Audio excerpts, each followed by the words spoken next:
They say that the best camera you can use is whichever one you have with you.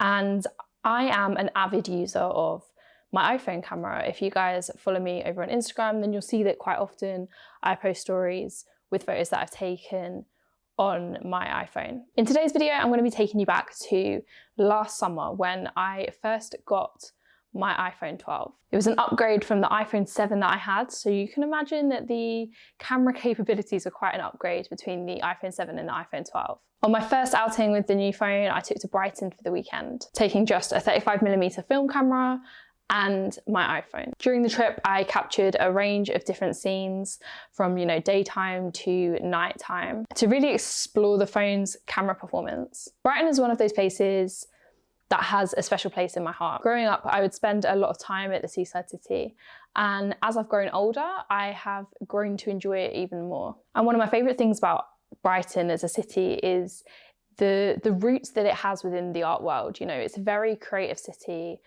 probably more so than any other city that I have been to yet. It's got your art shops that sell art from independent creators. It's got the brightly coloured houses, and it's got the street art. It just feels like the right place to be if you are a creative. So alongside my iPhone 12, I shot with my trusty Canon EOS 500. I say trusty, but it actually broke just after this trip, so maybe not so trusty after all. I shot with the nifty 50 lens, the 50mm 1.8, which I love using on my Canon EOS 500, especially because I don't actually use it that much on my digital photography anymore.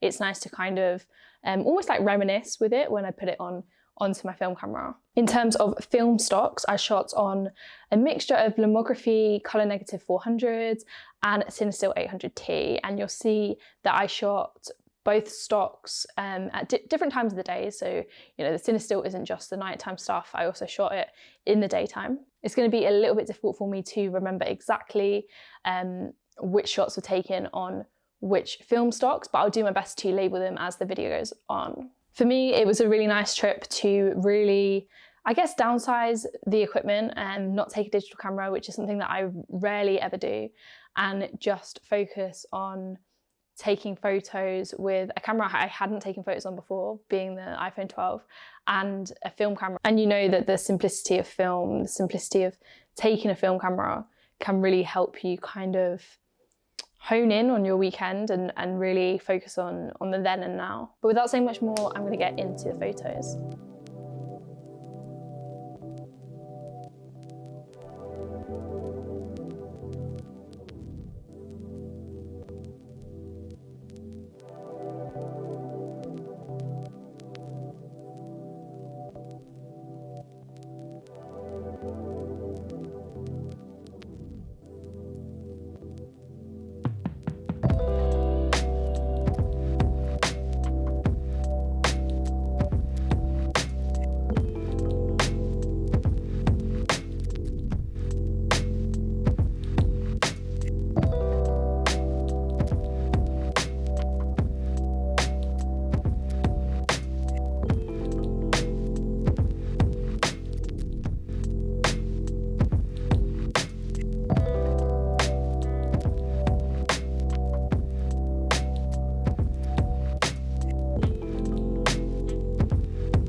If you got to the end, then thank you guys so much for watching. Let me know what you thought of the shots.